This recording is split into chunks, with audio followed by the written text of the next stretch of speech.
चलो स्टार्ट करते हैं class 12 chapter 8 application of integrals.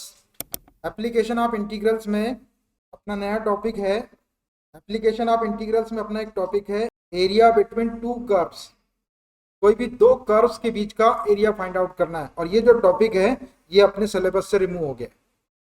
Curve आपको समझता है, लाइन को अपन कर्व नहीं कहते। कर्व मतलब दो पैराबोला हो, एक पैराबोला एक सर्कल, या दो सर्कल दो पैराबोला दो एलिप्स, इसको कर्व कहते हैं। तो दो कर्व के बीच का जो एरिया रहेगा वो डिलीटेड टॉपिक में आ गया, तो इसको अपने को नहीं करना है।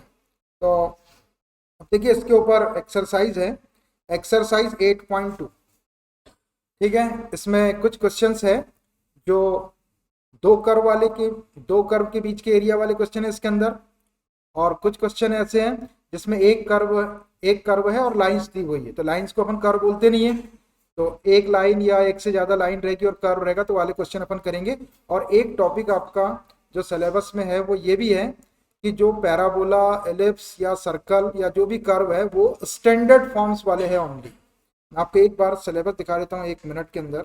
एप्लीकेशन ऑफ इंटीग्रल्स में applications in finding the area under simple curves, especially lines, circles, parabolas, ellipse in standard forms only। केवल स्टैंडर्ड फॉर्म, जो स्टैंडर्ड फॉर्म जो प्रूव किए गए वो वाले फॉर्म के एरिया आपको कैलकुलेट करना है। कोई एक्सटेंडेड फॉर्म आएगा तो वाले क्वेश्चन को आप छोड़ सकते हैं, केवल स्टैंडर्ड फॉर्म वाले जो रहेंगे वो लेना है।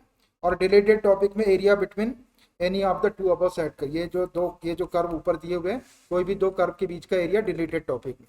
तो इसमें स्टैंडर्ड फॉर्म्स ओनली वाले लेना है अपने को, केवल स्टैंडर्ड फॉर्म वाले। बाकी कोई एक्सटेंडेड फॉर्म में कोई कर्व होगा तो उसको अपन छोड़ देंगे। Exercise 8.2 question number first, find the area of the circle 4x square plus 4y square is equal to 9 which is interior to the parabola x square is equal to 4y। देखिए ये circle है, circle का equation है, और ये parabola का equation है। तो दोनों भी कर्व है, तो area between two curve is deleted. So इस क्वेश्चन को आप छोड़ दो, फर्स्ट वाले, इसको करने की जरूरत नहीं है। ठीक है, अब आते हैं सेकंड क्वेश्चन पे।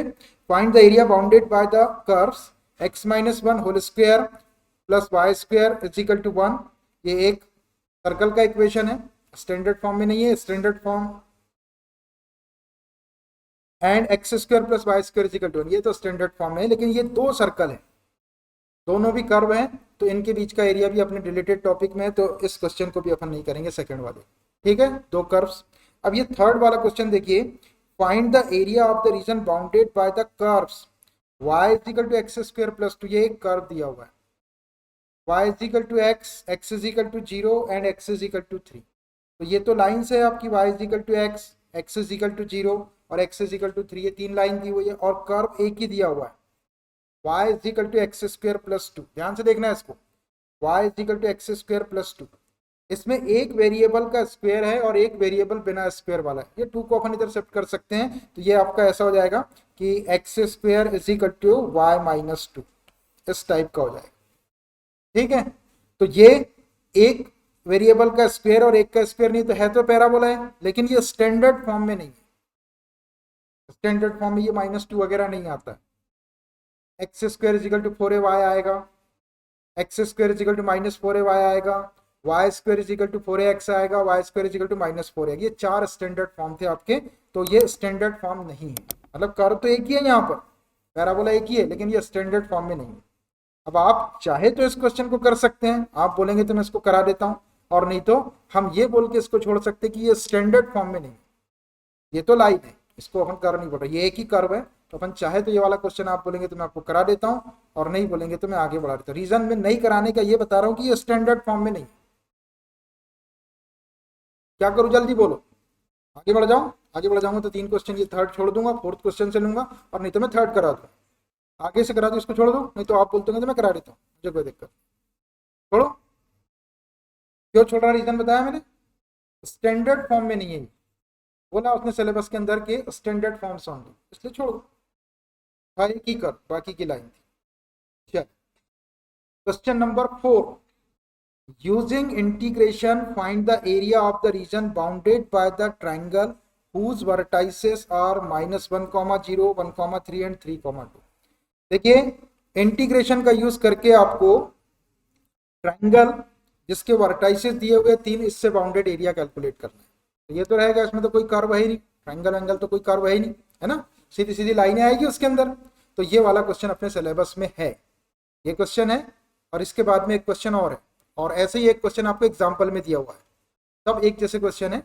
तो मैं आपको ये जो जो अपने सिलेबस में वो कराऊंगा। तो ये वाला क्वेश्चन अपने कोर्स के अंदर है, ये एरिया बिटवीन टू कर्व्स में नहीं आता है ये क्वेश्चन, इसलिए ये वाले क्वेश्चन को हम करेंगे। और ये इंपॉर्टेंट क्वेश्चन, देखिए यहाँ पे लिख दिया कि इंटीग्रेशन का यूज करके आपको एरिया कैलकुलेट करना है। अगर ये नहीं लिखा रहता तो आप 10th क्लास या 11th क्लास के हिसाब से करते हैं, तो एरिया ऑफ ट्रायंगल निकालने के बहुत सारे फॉर्मूले आपके पास में, उनका यूज करके भी एरिया निकालेंगे तो वही आएगा, लेकिन अपने को इंटीग्रेशन का यूज करना है। ठीक है, तो चलिए मैं करता हूँ इस क्वेश्चन। एक ट्रायंगल है, इसके वर्टाइसेस दिए हुए हैं, तो ये वर्टाइसेस के अकॉर्डिंग हम एक ट्रायंगल ड्रॉ कर लेते हैं। पहले एक्स एक्सिस और वाई एक्सिस बना लो। X O X dash, Y O Y dash. अब -1, 0 ऐसे अंदाज से लेंगे तो एक्स कोऑर्डिनेट -1 है और वाई कोऑर्डिनेट 0 है, तो -1 यहाँ आगे मान लीजिए, ठीक है, और 0 यहीं रहेगा, तो एक पॉइंट आपका यहाँ आ गया। ये आ गया आपका, नाम कुछ भी दे दो इसको, ए दे देता हूँ मैं, इसके कोऑर्डिनेट -1, 0, ठीक है। एक्स कोऑर्डिनेट -1 इधर आ गए, वाई 0 है। दूसरा है 1, 3, एक्स एक्सिस पे 1 ये आ गए, वाई एक्सिस पे 3 चले जाओ, 1, 2 और ये 3 मान लीजिए यहाँ पे आ गए। अंदाज से ले रहे हैं, इसको बी पॉइंट बोल दो, और इसके कोऑर्डिनेट क्या 1, 3। एक थर्ड पॉइंट है 3, 2, एक्स एक्सिस पे 3 और वाई एक्सिस पे 2, तो 1, 2 और ये 3 मान लीजिए 3 यहाँ पे आ गया, और y कोऑर्डिनेट 2 है, तो 1, 2 ऊपर चले जाओ सीधे, यहाँ पे कोई पॉइंट आ गया, इसको ले लो c, और इसके कोऑर्डिनेट ले लो 3, 2। मिल गया आपको 3 पॉइंट, 3 वर्टेक्स या 3 वर्टाइसेस। तीनों को आप स्ट्रेट लाइन से ज्वाइन कर दो तो आपको एक ट्रायंगल मिल जाएगी। ए से बी को ज्वाइन कर दिया, बी से सी को ज्वाइन कर दिया, और ए से सी को ज्वाइन कर दो, ये बन गई एबीसी ट्रायंगल, बन गई। ये एकदम एग्जैक्टली नहीं लेना, अंदाज से ऐसा कि लगे कि 1 है, 2 है, 3 है, ऐसा छोटा सा डायग्राम। ये ट्रायंगल का एरिया कैलकुलेट करना है। अब एरिया कैलकुलेट करने के तो कई फॉर्मूले अपने पास में, 23, 31, 12 वाला भी फॉर्मूला है। डिटर्मिनेंट से भी अपन ट्रायंगल का एरिया कैलकुलेट कर सकते हैं, लेकिन यहाँ पे इंटीग्रेशन का यूज करके आपको इस ट्रायंगल का एरिया कैलकुलेट करने के लिए बोल रहा है, ठीक है। तो अब ये डायग्राम बन गया आपके पास, बन गया। अब बताओ कि अपना रिक्वायर्ड एरिया कौन सा है। रिक्वायर्ड एरिया ये पूरा होगा, पूरी ट्रायंगल होगी, है ना। तो जो अपना रिक्वायर्ड एरिया रहता है उसको अपन कवर कर देते हैं डॉटेड लाइन से। ये एरिया अपने को कैलकुलेट करना है, पूरा एरिया, ठीक है, इतना पूरा एरिया आपको कैलकुलेट करना है। अब देखो अपन एरिया कैसे कैलकुलेट करना, अपने को इंटीग्रेशन का यूज है, और इंटीग्रेशन में अपन एरिया यूज करने के लिए क्या कर रहे हैं, स्ट्रिप का यूज कर रहे हैं, वर्टिकल स्ट्रिप और हॉरिजॉन्टल स्ट्रिप अपने पास में है। तो अभी अपन करते क्या है, जनरली अपन एक स्ट्रिप ड्रा करते हैं, ठीक है। अगर अपन एक स्ट्रिप ड्रा करें ऐसी, तो ये वाली स्ट्रिप इस लाइन को और इस लाइन को तो टच कर रही है, तो इसको y1 और इसको y2 बोल दिया अपन ने। यहाँ तक की पूरी लेंथ इसको खींचेंगे तो यहाँ तक के y1 हो जाएगा, और यहाँ तक के y2 हो जाएगा आपका, है ना। और आपको इतनी लेंथ निकालना है तो y1 माइनस y2 कर देंगे तो ये वाली स्ट्रिप की लेंथ आ जाएगी। लेकिन ये वाली स्ट्रिप तो ये दो ही लाइनों के ऊपर टच हो रही है, एक इसके ऊपर हो रही है, एक इसके ऊपर, ये वाली लाइन तो नाराज हो जाएगी ना। अपन स्ट्रिप को ऐसे ड्रा करते हैं, कर सकते हैं, है ना। तो अब ये दो लाइन पर टच हो रही है, ये गुस्सा हो जाएगी, बोलेगी हम पे क्यों नहीं टच करा रहा भाई, हम क्या तुमसे छोटे दिख रहे हैं, बड़े भी दिख रहे हैं, हम पे टच कराओ। तो मैथमेटिक्स में कोई टर्म, कोई साइड, कोई चीज नाराज नहीं होना चाहिए, ठीक है। तो अब क्या करेंगे, आप एक स्ट्रिप कहीं से भी इसके अंदर कोई ऐसा ड्रा नहीं कर सकता जो तीनों लाइन पर टच हो जाए। किसी में ताकत नहीं है, कितना भी बड़ा पहलवान हो, वो एक ऐसी स्ट्रिप ड्रा नहीं कर सकता जो तीनों लाइनों को टच करे। कर सकते आपसे हो रही है तो बता दो। और जब एक स्ट्रिप से काम नहीं चलेगा तो we have to draw 2 strips, हम 2 स्ट्रिप ड्रा करेंगे। अब देखो 2 स्ट्रिप कैसे ड्रा करेंगे। सबसे पहले तो मैं क्या करता हूँ कि ये जो ट्रायंगल है इसके एरिया को 2 पार्ट्स में डिवाइड कर देता हूँ। एक ऐसी लाइन ड्रा कर दो आप, ऐसा कर दिया आपने, अलग अलग 2 टुकड़े कर दिए। अब हम क्या करेंगे, सिर्फ इतने पोर्शन का एरिया निकालेंगे, ठीक है, और उसमें फिर हम इतने पोर्शन का एरिया प्लस कर देंगे तो भी टोटल ट्रायंगल का एरिया आ जाएगा। 2 पार्ट्स में डिवाइड कर दिया मैंने ये ट्रायंगल को, ऐसा करके कर सकते हैं ना। अब देखो, अब मैं एक स्ट्रिप यहाँ पे ड्रा करता हूँ, एक स्ट्रिप में यहाँ ड्रा करता हूँ, वर्टिकल स्ट्रिप ड्रा कर रहा हूँ, ये इन दोनों लाइन के ऊपर टच हो रही है, और एक स्ट्रिप हम यहाँ ड्रा करते हैं।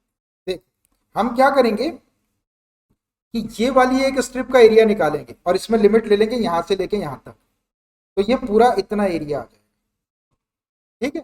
फिर हम ये वाली स्ट्रिप का, एक स्ट्रिप का एरिया निकालेंगे, ये वाली स्ट्रिप का, और इसमें लिमिट लगा लेंगे यहाँ से यहाँ तक की, तो इससे ये वाला एरिया आ जाएगा यहाँ से यहाँ तक, और दोनों एरिया को प्लस कर देंगे तो ट्रायंगल एबीसी का एरिया।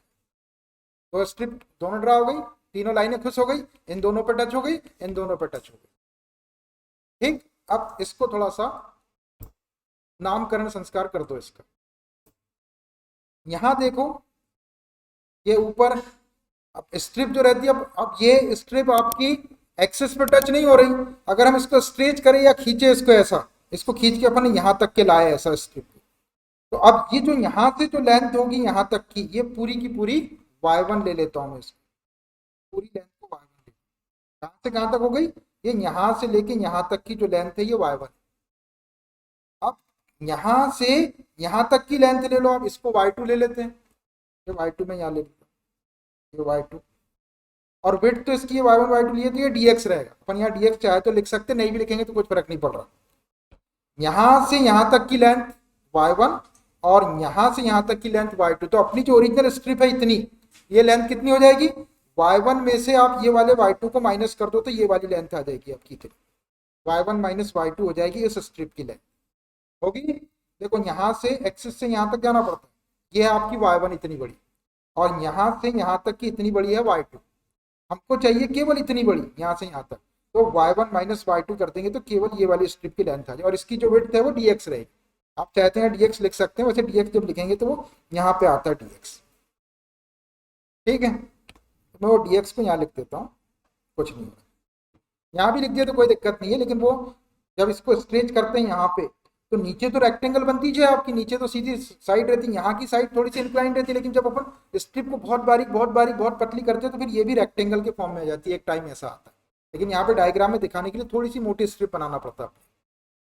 प्रोसीजर ये है कि बहुत पतली थिन स्ट्रिप्स में इसको डिवाइड करते हैं, जो ट्रायंगल वाला ट्रीटमेंट लेती है ना, वो ट्रायंगल जैसी हो जाती है, तो फिर उस सारी ट्रायंगल के एरिया को प्लस कर देते हैं तो पूरे फिगर का एरिया आ जाता है, तो वो उसकी वेट आपकी इक्वल रहती है। तो ये dx मैंने इसकी वेट ले लिया, यहाँ तक की लेंथ y1, यहाँ तक की y2, तो अपनी जो स्ट्रिप है इसकी लेंथ y1 माइनस y2 हो जाएगी। तो एक स्ट्रिप का एरिया क्या हो जाएगा, y1 minus y2 into dx, और इसमें लिमिट लगा देंगे यहाँ से यहाँ तक, ये dx लिए यहाँ पे तो x की वैल्यू -1 और ये 1।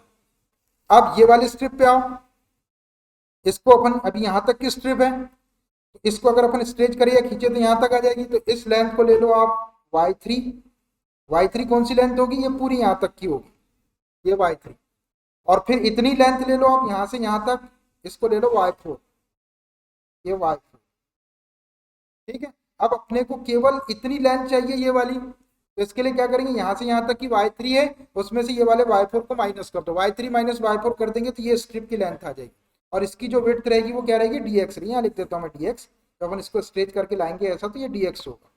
तो अब ये वाली जो स्ट्रिप है इसका एरिया कैसे निकालेंगे, इसका एरिया निकालेंगे y3 minus y4 into dx, तो उससे तो सिर्फ एक स्ट्रिप का एरिया आएगा, इतनी स्ट्रिप का एरिया आएगा, अपने को इतने पोर्शन का एरिया चाहिए, तो उसके लिए लिमिट यहाँ से लेके यहाँ तक की x की 2 वैल्यू लगा देंगे, एक 1 और एक 3 लिमिट, तो ये वाला पूरा एरिया आ जाएगा, उसमें ये वाले एरिया को प्लस कर देंगे तो पूरी ट्रायंगल का एरिया आ जाएगा, ठीक है।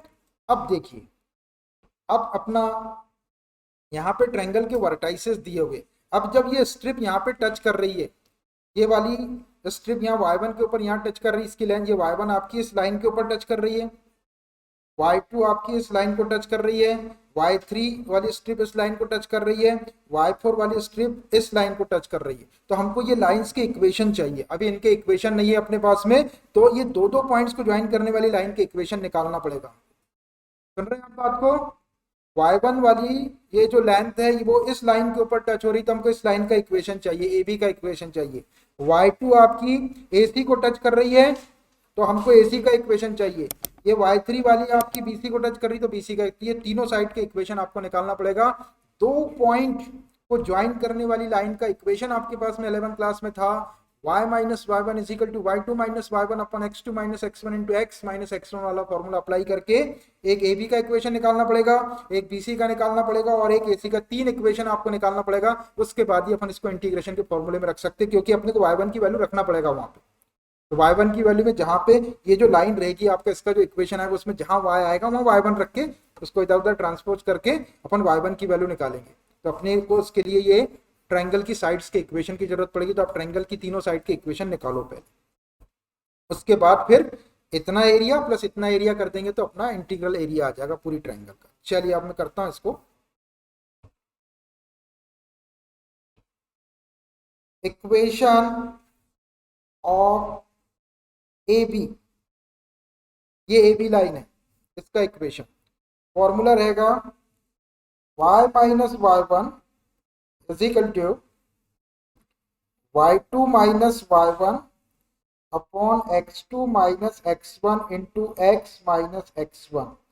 ये दो पॉइंट्स को ज्वाइन करने वाली लाइन का इक्वेशन है। 11 क्लास में स्ट्रेट लाइन नाम का एक चैप्टर था, है, वहां पे ये फॉर्मूला प्रूव करके बताया गया है। दो पॉइंट्स को ज्वाइन करने वाली लाइन का equation y minus y one is equal to y2 minus y one upon x2 minus x1 into x minus x1। ये फॉर्मूला आपको अगर मालूम है तो अच्छी बात है, और नहीं मालूम है तो आप मेमोराइज करो इसको।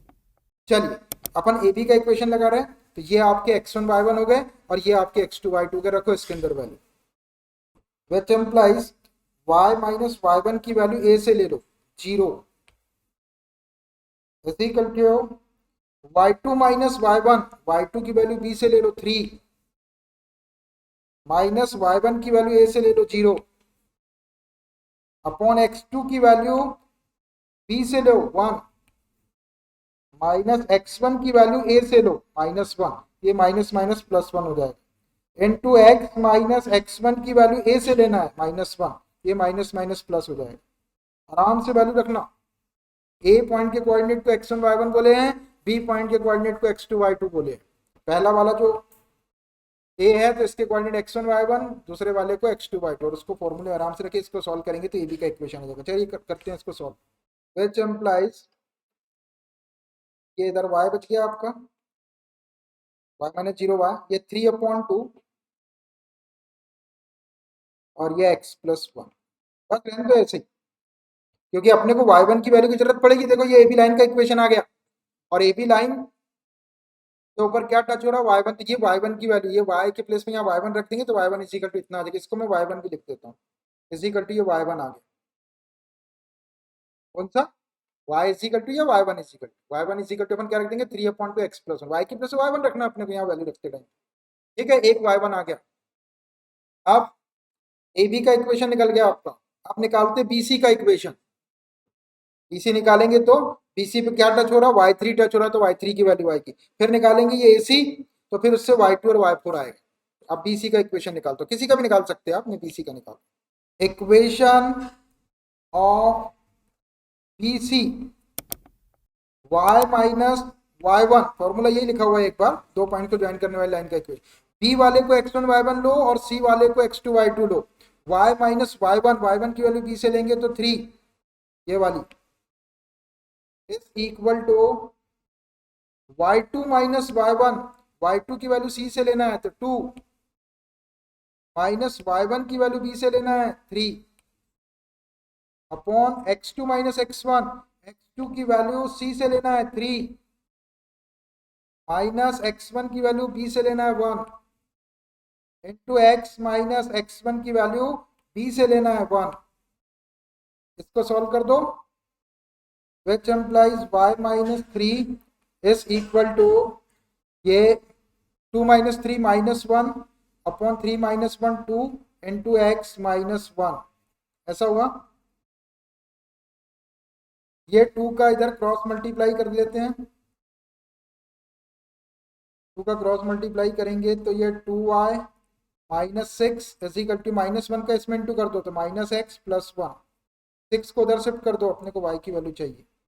2y is equal to minus x plus one और माइनस सिक्स का प्लस सिक्स, तो 2y is equal to minus x plus seven, तो y इजिकल टू निकाल लो, y is equal to cross multiply कर देते तो 1/2 7 माइनस एक्स लिख देता हूँ उसको। अब देखो ये BC लाइन के ऊपर क्या टच हो रहा है, y3 टच हो रहा है, तो यहाँ पे y के प्लेस से y3 रख देंगे तो ये y3 की वैल्यू है। मैं यहाँ लिख लेता हूँ, बाद में अपने को वैल्यू रखना पड़ेगा।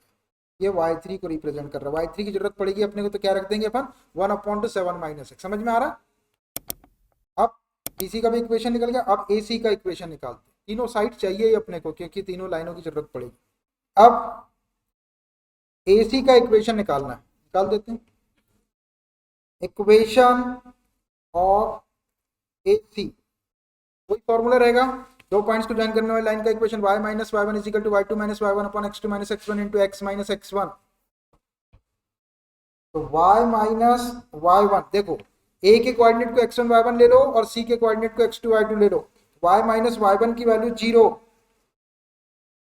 Is equal to y2 minus y one, y2 की वैल्यू c से ले लो 2 माइनस y1 की वैल्यू a से ले लो 0 upon x2 minus x1, x2 की वैल्यू c से ले लो 3 माइनस x1 की वैल्यू a से ले लो -1, तो माइनस माइनस प्लस वन हो जाएगा, इनटू x माइनस x1 की वैल्यू a से ले लो -1 minus minus plus one.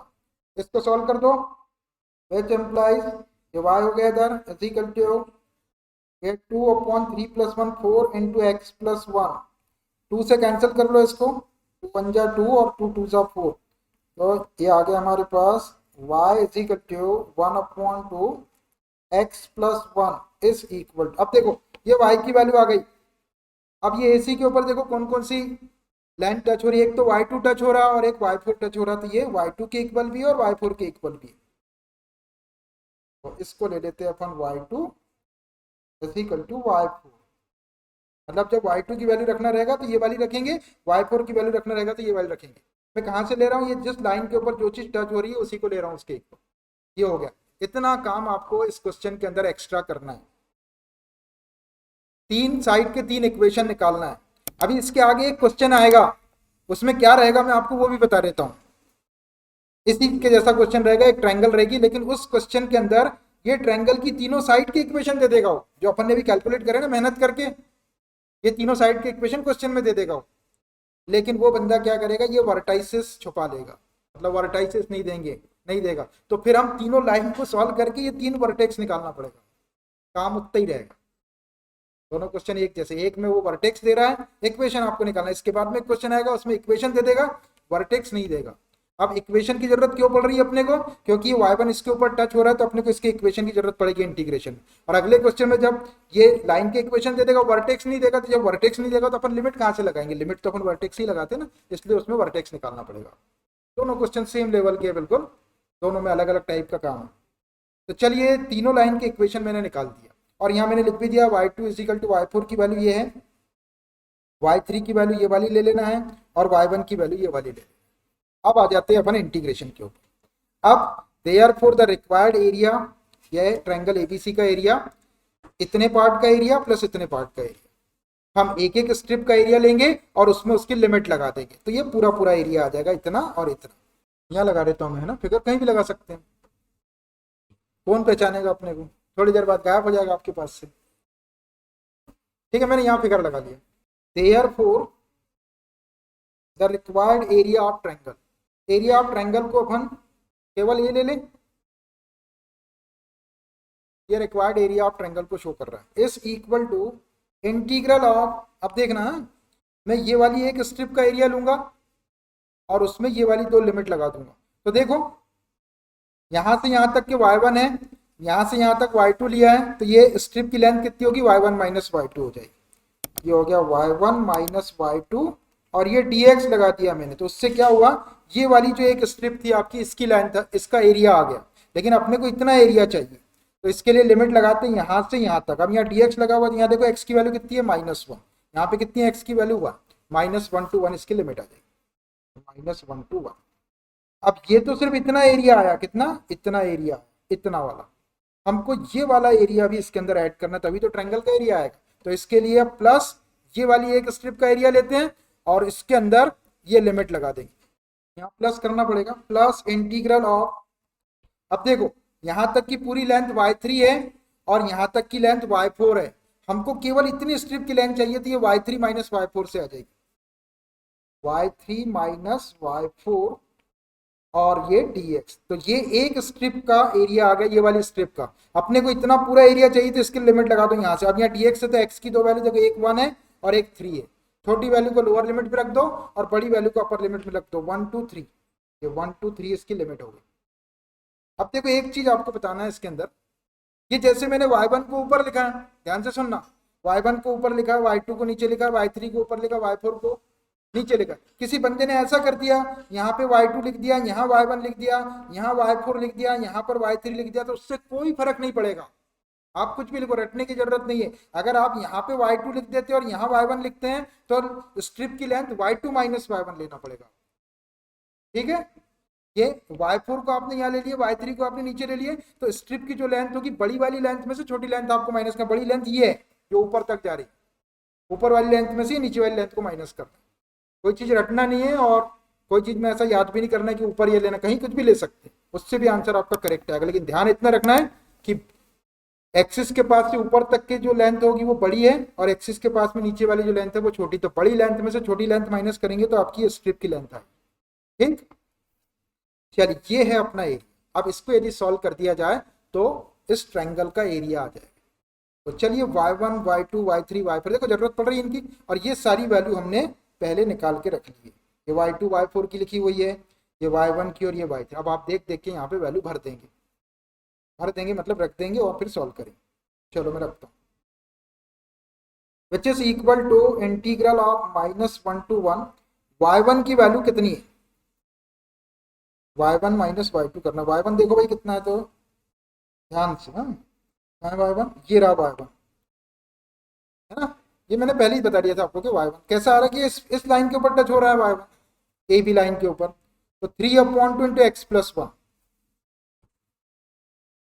3/2 into x plus 1 minus y2 देख लो कहाँ है, ये रहा y2 और y4 दोनों की सेम है, 1/2 x plus 1 minus 1/2 x plus 1 और ये dx एक बार यहाँ लगा, प्लस नीचे लिखता हूँ इंटीग्रल ऑफ ये वाला लेना है 1 to 3 वाला, 1 to 3 y3 minus y4, y3 की वैल्यू देखो, ये तो y4 है, y3 ये रहा y3, 1/2 7 minus x, 1/2 into 7 minus x minus y4 की वैल्यू ये लिखी हुई है, y4 is equal to 1/2 x plus 1 minus 1/2 x plus 1 और ये dx। आराम से देख के वैल्यू रख देना जो आपने निकाले। अब इसको आपको सॉल्व कर देना है। अब देखो 3/2 x plus 1 minus 1/2 x plus 1 दिख रहा है आपको, तो 1/2 एक्स प्लस 1 को अगर कॉमन निकाल देंगे तो अच्छा हो जाएगा, कॉमन निकाल लेते हैं, तो कॉमन दिख रहा है, integral of -1 to 1 1/2 x plus 1 अगर कॉमन निकाले हमने तो यहाँ क्या बचेगा, यहाँ 3 बचेगा, 1/2 भी निकल गया, एक्स प्लस 1 भी निकल गया, ये 3, यहाँ से 1/2 भी निकल गया और एक्स प्लस 1 भी निकल गया, -1 बचेगा और ये dx। ऐसा हो गया सॉल्व, प्लस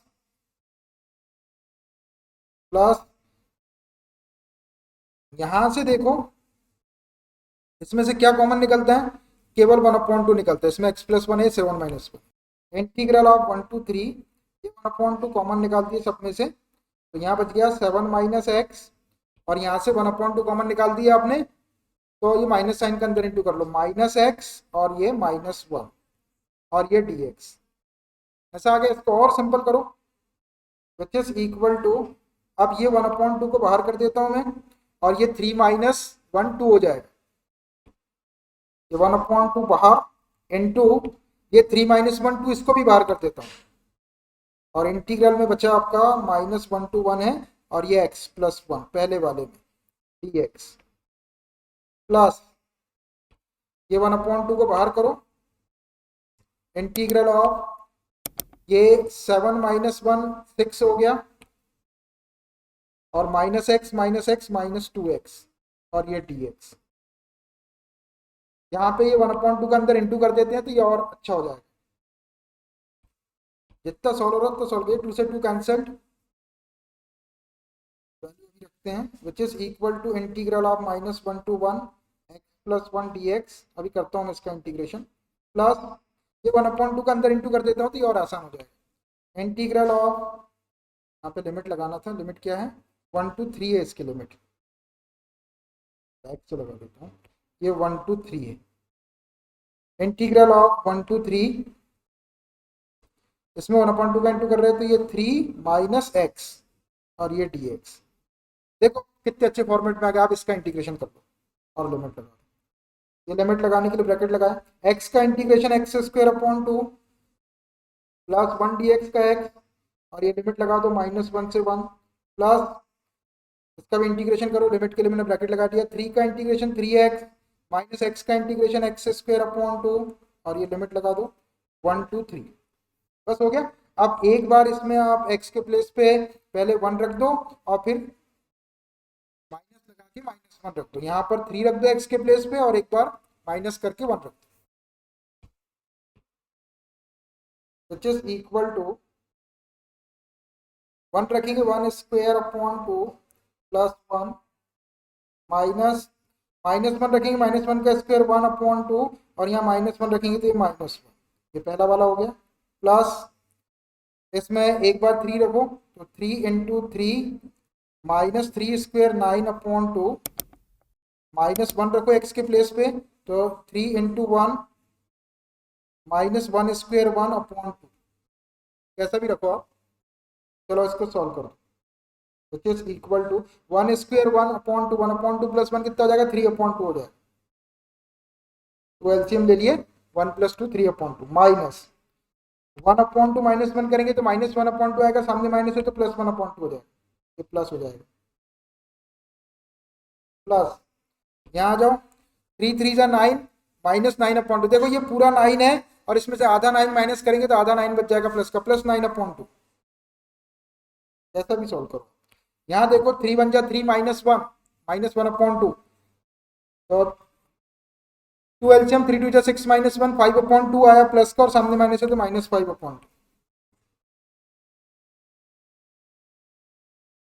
अब सबका एलसीएम लेके सॉल्व कर दो, एलसीएम 2 आ जाएगा, तो ये 3 + 1 + 9 -5 क्या हो जाएगा, ये 3 + 1 4 + 9 13, 13 -5 करेंगे तो 8/2, 2 से कैंसिल होता है, कैंसिल कर दो 4 time, which is equal to 4 square unit. ये जो ट्रायंगल थी इसका एरिया 4 स्क्वायर यूनिट्स आ गया, ये आंसर हो गया आपका। स्क्वायर यूनिट्स लिख देंगे, मैं आंसर दिखाता हूँ आपको। 8.2 एक्सरसाइज का क्वेश्चन नंबर 4, ये रहा 4 स्क्वायर यूनिट्स। देखिए इतना बड़ा क्वेश्चन सॉल्व किए, और फाइनल आंसर पता चला गलत आ गया आपका, तो नंबर चले जाएंगे आपके। कैलकुलेशन है बहुत सारा, ध्यान से करेंगे आप इसको। क्वेश्चन नंबर 5, यूजिंग इंटीग्रेशन, फिर से इंटीग्रेशन का यूज करना है। Find the area of the triangle, triangular region, find the area of the triangular region whose sides have the equations y is equal to 2x plus 1, y is equal to 3x plus 1 and x is equal to 4। देखिए triangle की 3 sides के equation दिए हुए हैं, इससे जो bounded triangular reason मिलेगा या जो ट्रायंगल मिलेगी उसका इक्वेशन आपको, उसका एरिया आपको कैलकुलेट करना है, इसके थ्रू, इंटीग्रेशन के थ्रू। तो पहले मैं तीनों लाइनों के इक्वेशन लिख लेता हूँ। क्या दिया हुआ है, पहला इक्वेशन है y is equal to 2x plus 1, इसको आप इक्वेशन नंबर 1 दे दो। दूसरा है y is equal to 3x plus 1, तो इक्वेशन सेकंड दे दो। और थर्ड है x इज इक्वल टू 4, इसको थर्ड दे दो। देखो अभी अपन ने जो तीन साइड के इक्वेशन निकाले थे वो इक्वेशन इसने दे दिया इसके अंदर। अब इसमें वर्टेक्स नहीं है अपने पास में, क्योंकि लिमिट के लिए अपने को वर्टेक्स की जरूरत पड़ेगी, लोअर लिमिट अपर लिमिट की। तो इनको सॉल्व करके आपको ट्रायंगल के वर्टाइसेस निकालना पड़ेगा। अब देखो y is equal to 2x plus 1, एक लाइन का इक्वेशन दिया, इसमें एक वेरिएबल y भी और एक x भी है। फिर जो दूसरी लाइन है y is equal to 3x plus 1, इसमें भी दोनों वेरिएबल है, मतलब इनका इंटरसेक्शन पॉइंट निकालने के लिए आपको इनको सॉल्व करना पड़ेगा। ये x इज इक्वल टू 4 दिया हुआ है, x इज इक्वल टू 4, तो line parallel to y axis है, ये तो अपने को बड़ी हेल्प कर देगी। Line parallel to y axis है, line parallel to y axis, ये x एक्सिस के पैरेलल लाइन कैसे मिलेगी, तो y एक्सिस के पैरेलल लाइन कैसे मिलेगी, x एक्सिस पे 4 यूनिट चले जाएंगे, 1 2 3 4, और यहाँ से सीधी एक ऐसी लाइन ड्रा कर देंगे तो y एक्सिस के पैरेलल हो जाएगा। ठीक, अब ये दो इक्वेशन को सॉल्व करना। अब आपको ये पता है कि ट्रायंगल में तीन साइड है तो तीन वर्टेक्स चाहिए अपने को, तो आप इन तीनों इक्वेशन को सॉल्व करके आपको तीन वर्टाइसेस निकालना पड़ेगा ए बी सी की वैल्यू। तो चलिए सॉल्व करता हूं मैं। फॉर पॉइंट्स ऑफ इंटरसेक्शन लिख के, फॉर पॉइंट्स ऑफ इंटरसेक्शन,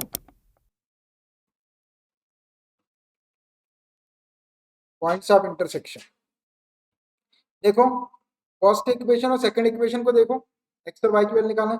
दोनों के लेफ्ट साइड वाई वाई के इक्वल दिख रहे हैं, दिख रहे हैं, तो मैं दोनों के राइट साइड को इक्वल लिख दूंगा। From equation first and second, from equation first and equation second, 2x plus 1 is equal to 3x plus 1। देख, इसका राइट साइड 2x प्लस 1, इसका right side 3x plus 1 equal रख दिया मैंने। इसको सॉल्व करते हैं तो ये 1 से 1 कैंसिल हो जाएगा, 3x को इधर शिफ्ट कर लो या 2x को इधर शिफ्ट कर लो, तो मैं 3x और 2x को इधर शिफ्ट कर देता हूँ, तो minus 2x is equal to 0, 3x minus 2x करेंगे तो x हो जाएगा इज इक्वल टू 0। तो x की एक वैल्यू तो आपके पास में 0 आ गई। अब हमने इन दो इक्वेशन को सॉल्व करिए, फर्स्ट और सेकंड को, तो x की वैल्यू 0 आप फर्स्ट इक्वेशन में रख दो या सेकंड इक्वेशन में रख दो, कोई फर्क नहीं पड़ता, y की वैल्यू आ जाएगी, तो वहां से एक पॉइंट ऑफ इंटरसेक्शन एक आ जाएगा आपका। तो मैं फर्स्ट में रख देता हूँ x की वैल्यू 0, यहाँ 0 रख देंगे तो y इक्वल टू 1 आ जाएगा। जैसे किसी ने सेकंड इक्वेशन में रख दिया, अपन ने फर्स्ट और सेकंड को सॉल्व करे तो उसी में रखना पड़ेगा आपको। यहाँ पे आपने 0 रख दिया तो ये 0 हो जाएगा, तो भी y इक्वल टू 1 आएगा। आप चाहे फर्स्ट इक्वेशन में x इक्वल टू 0 रखो या सेकंड इक्वेशन में x इक्वल टू 0 रखो, y की वैल्यू एक जैसी आएगी, मतलब 1 ही आएगी, क्योंकि आपने इन दोनों इक्वेशन को सॉल्व करे। आप वैल्यू किसी में भी रख सकते, इसमें नहीं रख सकते, आप थर्ड में नहीं रखना। इन दो इक्वेशन को सॉल्व करे, उससे एक वैल्यू निकली, आप दूसरी वैल्यू निकाल के उन्हीं दो इक्वेशन में से किसी में भी रख दो, तो मैं छोटे वाले में रख देता हूँ। फ्रॉम इक्वेशन फर्स्ट में रखेंगे तो y is equal to 2 into 0 plus 1, ये y इज इक्वल टू आपका 1 आ गया। तो देखो ये x की वैल्यू 0 और y की वैल्यू 1, इससे एक वर्टेक्स बना लेता हूं मैं, इसको a सपोज कर लेता हूं। a के कोऑर्डिनेट क्या, 0, 1, एक x की वैल्यू और एक y की वैल्यू। देखो एक वर्टेक्स आ गया आपका a। अब ऐसी b भी निकालना है और c भी निकालना है, ठीक है।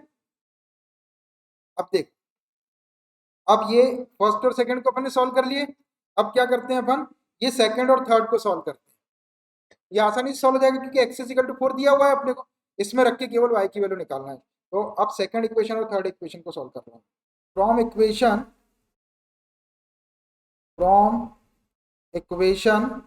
Second and equation third, second and third से देखो y equal to 3x plus 1 है और ये x इक्वल टू 4, तो x की वैल्यू तो निकली निकलाई है, इस वैल्यू को उठा के मैं यहाँ पर सेकंड में रख देता हूँ। ये क्या हो जाएगा, y equal to 3 into x की वैल्यू 4 रख दिया और प्लस 1, तो y इज इक्वल टू क्या आ गया, 3 4 जा 12 1 13 हो गया। अब देखो ये y की वैल्यू आ गई 13 और x की वैल्यू ऑलरेडी गिवन थी थर्ड इक्वेशन में 4, तो पॉइंट क्या बन जाएगा 4,13। यार 4 बी पॉइंट आ गया आपका, बी पॉइंट ले लो इसको, 4,13। कोई भी पॉइंट ले सकते हैं, उससे कोई फर्क नहीं पड़ता। तो आ गए। अब अपन ने फर्स्ट सेकंड को पहले सॉल्व कर दिया, फिर सेकंड थर्ड को सॉल्व कर दिया। अब किसको सॉल्व करना है, फर्स्ट और थर्ड। अब from equation first and third, ये भी आसान पड़ेगा। x की वैल्यू निकली हुई है, सिर्फ x की वैल्यू 4 इसके अंदर रख देंगे तो y की वैल्यू आ जाएगी।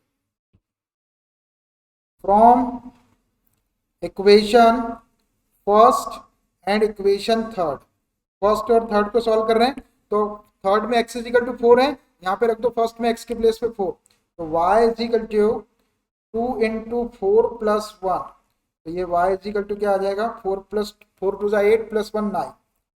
अब x की वैल्यू तो 4 है थर्ड में, और फर्स्ट में y की वैल्यू अपन 9 निकाले, तो पॉइंट क्या बच जाएगा 4,9। तो देयरफॉर सी पॉइंट ले लो 4,9। बस ये तीन इंटरसेक्शन पॉइंट आ गए, ये तीनों लाइन के, ए बी और ये सी।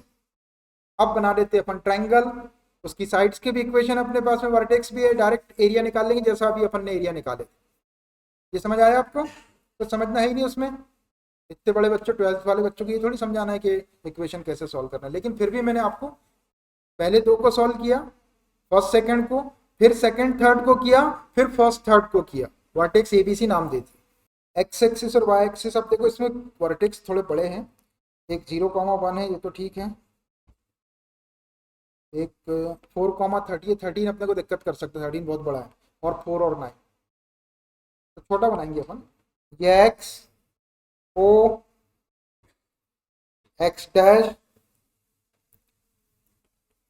Y O Y dash, X axis Y axis बना दिए।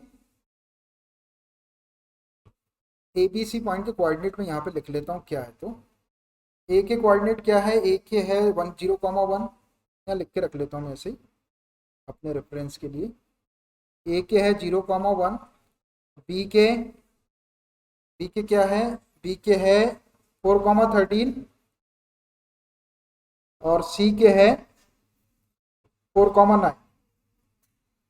ये मैंने ऐसे लिख के रख लिया यहाँ। चलो करो इसको प्लॉट, चलिए देखिए 0,1, तो एक्स एक्सिस पे 0 और वाई एक्सिस पे 1, ये आधा लेता हूँ मैं यहाँ पे छोटा सा, तो आना चाहिए। यहाँ पे आ गया पॉइंट ए, कोऑर्डिनेट ले लो 0,1 हो गया। उसके बाद बी कितना है 4,13, तो 4 ले लो आप, सही बढ़ा लो आप, 1 2 3 4 और 13 ऊपर चले जाओ, ये 2 4 6 8 10 12 और 13 यहाँ ले लो अंदाज से, कुछ नहीं हो रहा, यहाँ ले लिया मैं 13, थोड़ा बहुत कम ज़्यादा भी हो तो कुछ नहीं हो रहा। इसको नाम दे दो बी और इसके कोऑर्डिनेट है 4,13, ठीक है। और थर्ड है सी है 4,9, तो 4 इसी के सीध में लेना आपको, 4 जैसा ये 4, तो ये लाइन आएगी, और 9 इसी लाइन के ऊपर, ये 2 4 6 8 और ये 9 यहाँ आ जाएगा, यहाँ आ जाएगा करीब करीब, इसको सी नाम दे दो और ये 4,9। अब इसमें एक चीज का ध्यान रखो, इसका भी एक्स कोऑर्डिनेट 4 था और इसका भी एक्स कोऑर्डिनेट 4 है, तो ये सेम लेंथ पे आना चाहिए, ऐसा लेना कि ऐसा आ जाए। अब देखो, अब ये तीनों पॉइंट आ गए आपके पास में, अंदाज से ड्रॉ किए, ग्राफ पेपर नहीं है यहाँ पे, तो आप तीनों को ज्वाइन कर दो स्ट्रेट लाइन से। पहले ए से बी को ज्वाइन कर दो, फिर बी से सी को ज्वाइन कर दो, और फिर सी से ए को ज्वाइन कर दो। यह ट्रायंगल आ गई ए बी सी, ऐसी ट्रायंगल आई। अब इसका एरिया कैलकुलेट करना है, ट्रायंगल बनाने में किसी को कोई दिक्कत, कोई दिक्कत नहीं। अब अपने को इस ट्रायंगल का एरिया निकालना है ना, तो कौन सा एरिया होगा अपना रिक्वायर्ड एरिया, ये पूरा हो जाएगा, पूरे को आप डॉटेड लाइन से कवर करो, ये पूरा एरिया अपने को कैलकुलेट करना है, पूरा एरिया निकालना है। अब अपने को ये साइड्स की भी जरूरत पड़ेगी वर्टेक्स, तो इनकी इक्वेशन लिख दो इसके ऊपर। अब कौन सा इक्वेशन कहाँ आएगा, ये थोड़ा आपको ध्यान से लिखना पड़ेगा। ए और ये बी है ना, ए के कोऑर्डिनेट 0,1 है और बी के 4,13 है, ये तीन इक्वेशन थे अपने पास में, तो इस लाइन का कौन सा इक्वेशन आएगा? अरे इस लाइन का इक्वेशन कौन सा लिखना पड़ेगा? ये दो इक्वेशन है, y इजिकल टू 2x+1 और y इजिकल टू 3x+1। कौन सा इक्वेशन लिखेंगे ए बी में?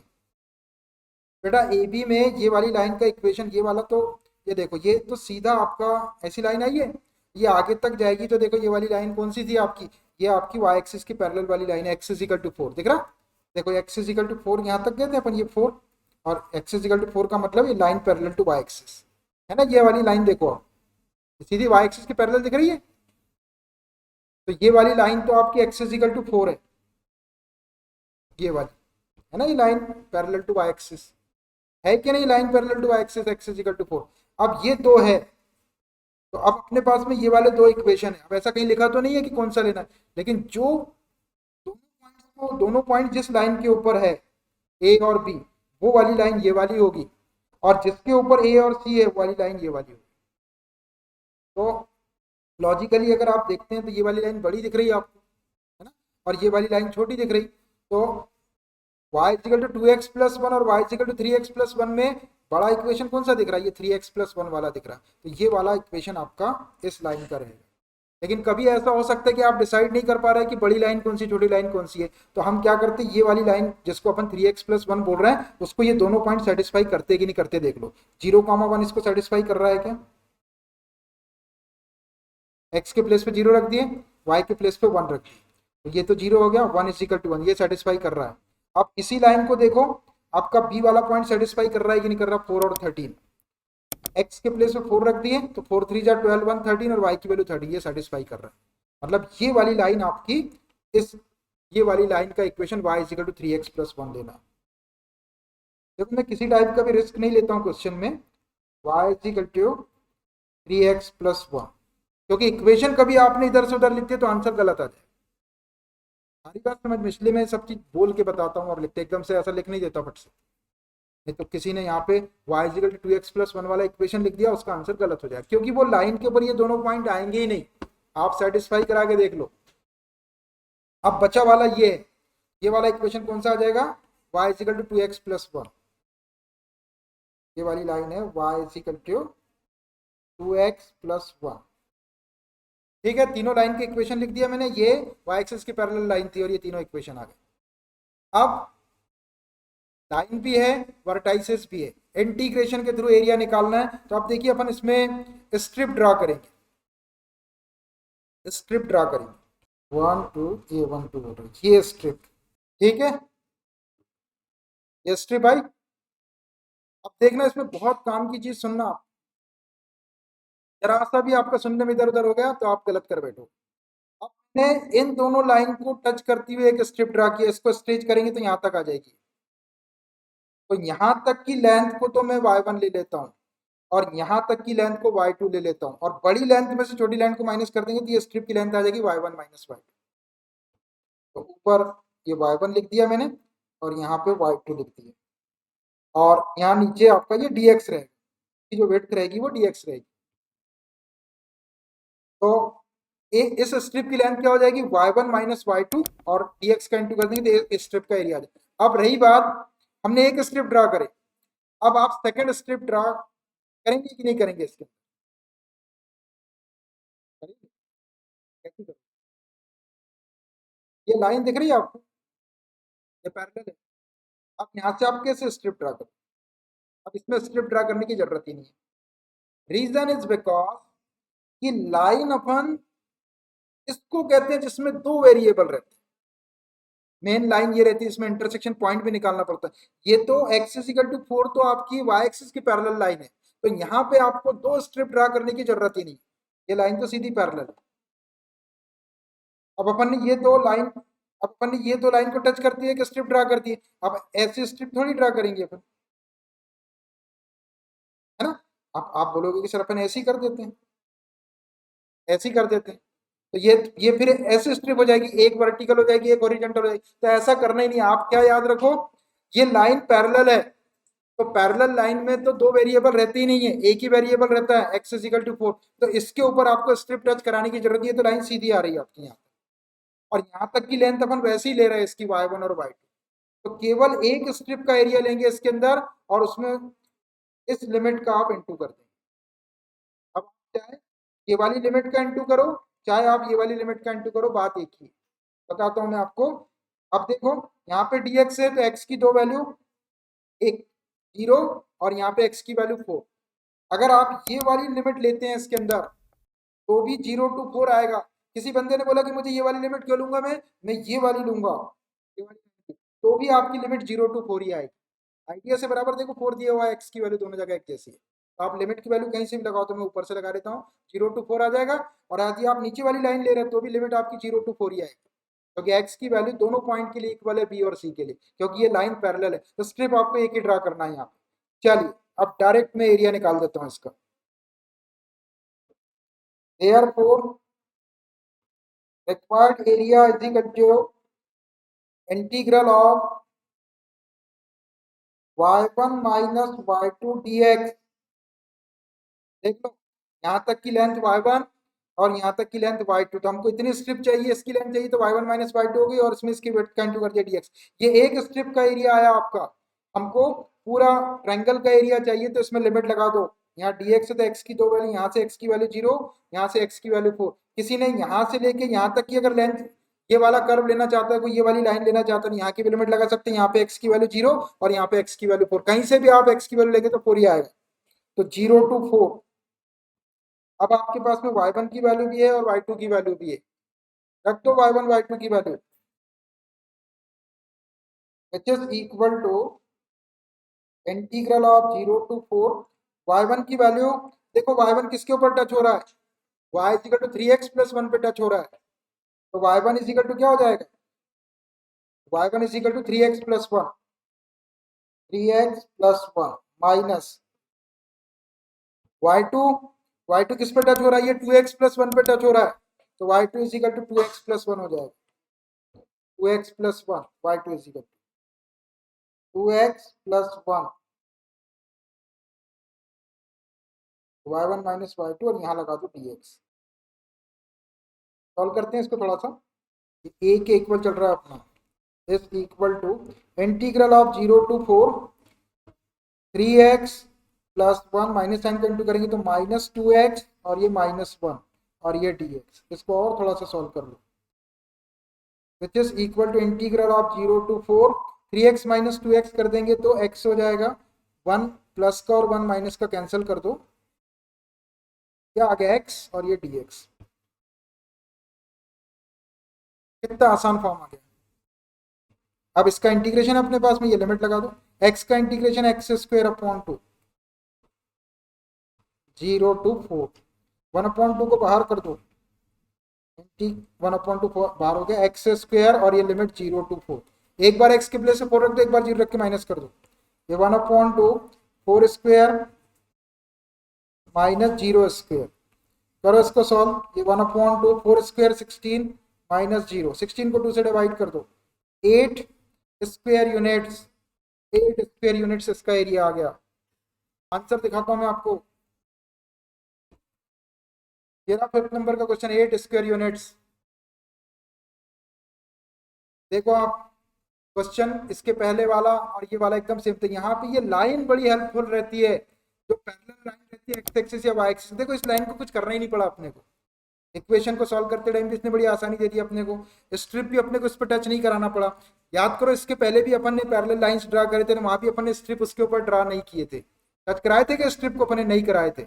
पैरेलल लाइन बड़ी हेल्पफुल रहती है, इसलिए उसने ये वाला इक्वेशन एक हल्का। लेकिन अब इस क्वेश्चन का एक फॉर्म और हो सकता है, वो यहाँ पर ऐसा सिंपल इक्वेशन ना देके इसी टाइप का कोई इक्वेशन देगा, तो फिर आपको उसको वहां पे आपको 2 स्ट्रिप बना के करना पड़ेगा, जैसे इसके पहले वाले क्वेश्चन में हुआ था। यहाँ पे ये वाली लाइन का इक्वेशन आपका पैरेलल लाइन वाला इक्वेशन आ गया था, इसलिए एक ही स्ट्रिप से काम हो गया। अगर एक स्ट्रिप से काम हो जाए तो एक ही स्ट्रिप से आपको एरिया निकालना है, जबरदस्ती वहां पे 2 स्ट्रिप को नहीं मटकाना है, क्वेश्चन को कॉम्प्लिकेटेड नहीं करना है, मैथमेटिकल प्रॉपर्टीज का रिस्पेक्ट करना है।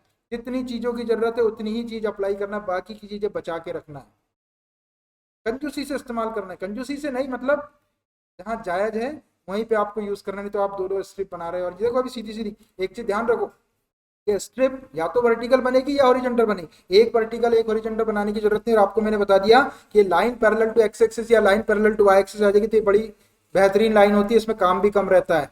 जब कभी इस टाइप की लाइन आती है तो अपने को इक्वेशन को भी सॉल्व नहीं करना पड़ता। लाइन के इक्वेशन को, लाइन के इक्वेशन को कब सॉल्व करते हैं, जब उसमें दोनों वेरिएबल आते हैं, इंटरसेक्शन पॉइंट भी आपको दोनों साइड वेरिएबल आते हैं, तभी सॉल्व करना पड़ा। मैंने सारे क्वेश्चन में मैं सीक्वेंस आपको ऐसे ही बताते हुए आ रहा हूँ, इसलिए बताते हुए आ रहा हूँ कि किसी क्वेश्चन में आपको कंफ्यूजन ना हो कि किसी में सॉल्व कर रहा है किसी में नहीं कर रहा है, कहीं 2 स्ट्रिप लगा रहा है कहीं 1 स्ट्रिप लगा रहा है।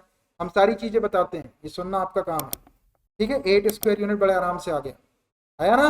गुड है कि नहीं हमारा मैथमेटिक्स, बढ़िया नहीं, मस्त है एकदम, टकाटक है।